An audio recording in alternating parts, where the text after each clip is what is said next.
जब से ह्यूमंस ने पहली बार नाइट के आसमान को देखा है, तब से हमारे मन में एक सवाल है। ऊपर ट्विंकलिंग अनगिनत स्टार्स एक सवाल जगाते हैं जो आज भी गूंजता है। क्या हम इस विशाल यूनिवर्स में अकेले हैं? सदियों से अर्थ से परे लाइफ की हमारी खोज हमारे जैसे प्लैनेट्स पर केंद्रित रही है, लिक्विड वाटर और ब्रीदेबल एटमॉस्फेयर वाले रॉकी वर्ल्ड्स। लेकिन क्या होगा अगर लाइफ ऐसे फॉर्म्स में मौजूद है जिनकी हमने कल्पना भी नहीं की है? क्या यह हो सकता है कि हमारे सोलर सिस्टम के गैस जायंट्स हमारी दुनिया से बहुत अलग वर्ल्ड्स इस कॉस्मिक मिस्ट्री को खोलने की रखते हैं? जवाब, मेरे फ्रेंड्स, हम जो जानते हैं उसमें नहीं है, बल्कि हम क्या सोचने को तैयार हैं उसमें है। Don't forget to like, comment and share this video to support our channel Space Fact Fusion Hindi.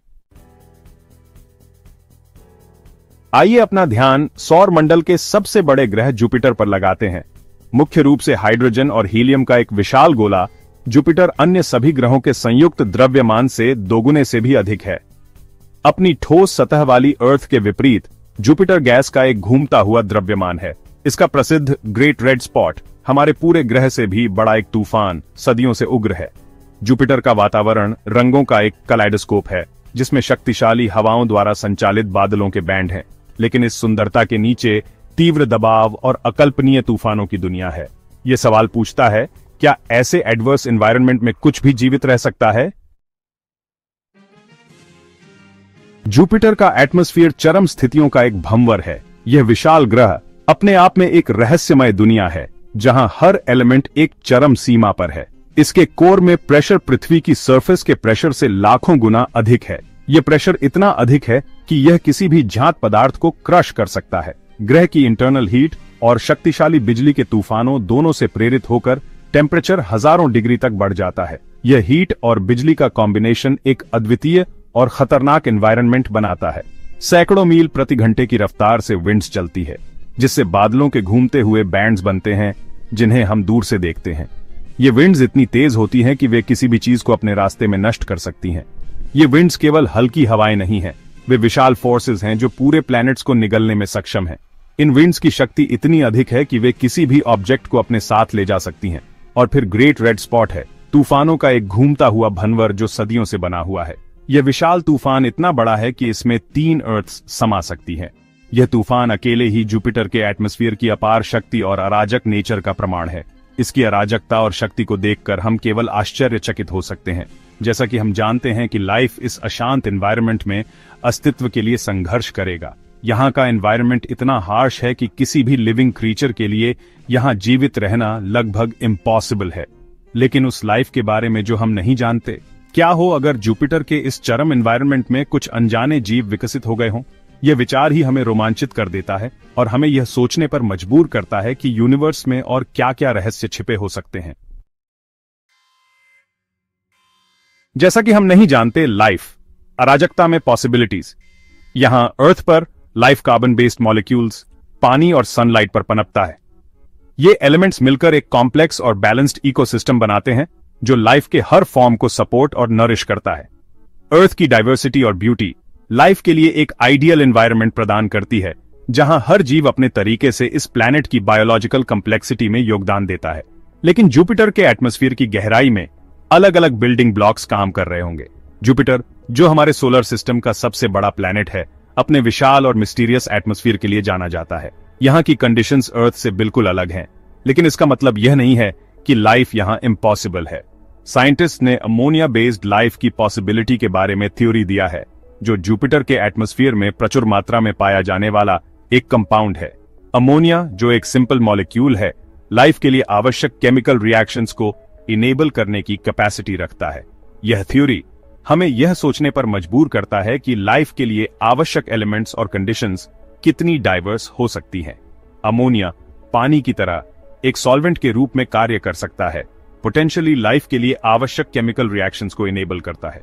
यह विचार कि अमोनिया लाइफ के लिए एक मीडियम हो सकता है, हमें यह समझने में मदद करता है कि लाइफ के लिए आवश्यक कंडीशंस कितनी फ्लेक्सिबल हो सकती हैं। यह हमें यह भी सिखाता है कि लाइफ के लिए आवश्यक एलिमेंट्स केवल पानी और कार्बन तक सीमित नहीं है।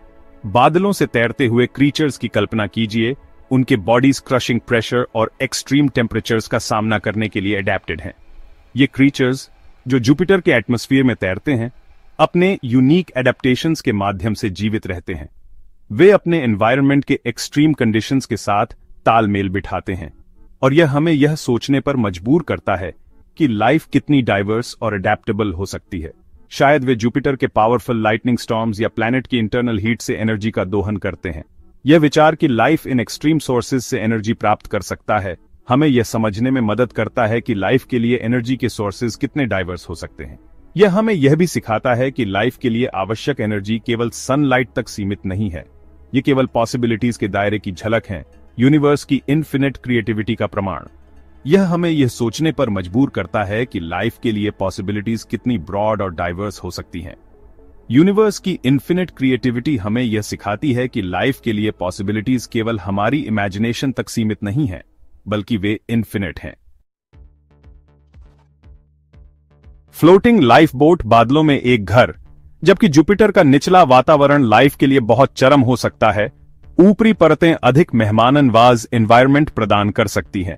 यहां टेम्परेचर ठंडा है और प्रेशर कम तीव्र है।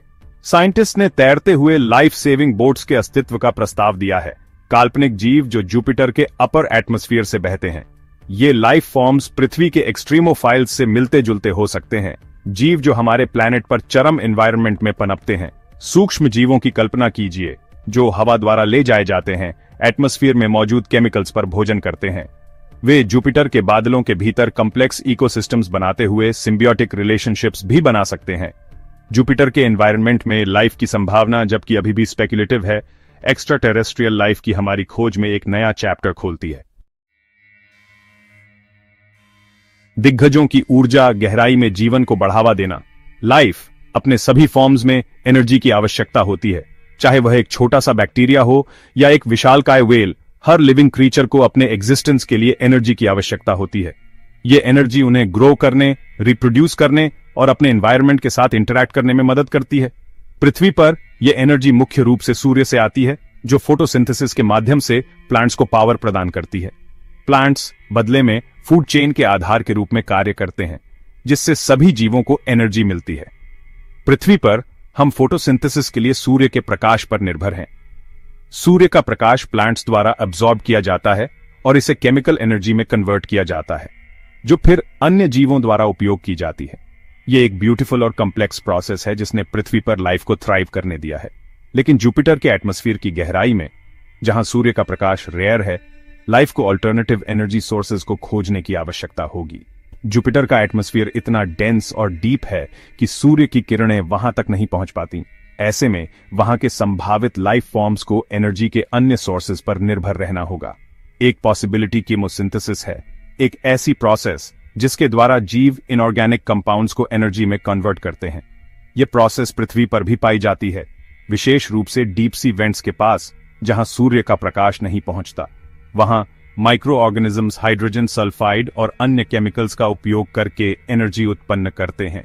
जुपिटर का एटमॉस्फेयर मीथेन और अमोनिया जैसे केमिकल से भरपूर है, जो कीमोसिंथेटिक लाइफ के लिए फ्यूल का काम कर सकते हैं। ये केमिकल्स वहां के लाइफ फॉर्म्स के लिए एनर्जी का एक महत्वपूर्ण सोर्स हो सकते हैं, जिससे वे जीवित रह सकें और थ्राइव कर सकें। घूमते हुए क्लाउड्स में रहने वाले जीवों की कल्पना कीजिए। उनके बॉडीज उनके चारों ओर होने वाली केमिकल रिएक्शन से एनर्जी का दोहन करने के लिए अनुकूलित हैं। ये जीव अपने एनवायरनमेंट के साथ एक कॉम्प्लेक्स और इंटरैक्टिव प्रोसेस में संलग्न हो सकते हैं, जिससे वे अपने एग्जिस्टेंस के लिए आवश्यक एनर्जी प्राप्त कर सकें। वे वॉल्केनिक वेंट्स के आसपास भी जमा हो सकते हैं, हीट और केमिकल से एनर्जी खींच सकते हैं। जुपिटर के एटमॉस्फेयर में वॉल्केनिक एक्टिविटी से उत्पन्न हीट और केमिकल्स वहां के लाइफ फॉर्म्स के लिए एक महत्वपूर्ण एनर्जी सोर्स हो सकते हैं। जुपिटर पर लाइफ की खोज केवल परिचित फॉर्म्स की खोज नहीं है, यह लाइफ के एसेंस को समझने की एक खोज है। यह हमें यह समझने में मदद कर सकता है कि लाइफ कितने डाइवर्स और अडेप्टेबल हो सकता है। यह खोज हमें यह भी सिखा सकती है कि लाइफ के लिए आवश्यक कंडीशंस कितनी ब्रॉड हो सकती हैं, और यह हमें यूनिवर्स में लाइफ की पॉसिबिलिटीज के बारे में नई पर्सपेक्टिव्स प्रदान कर सकती है।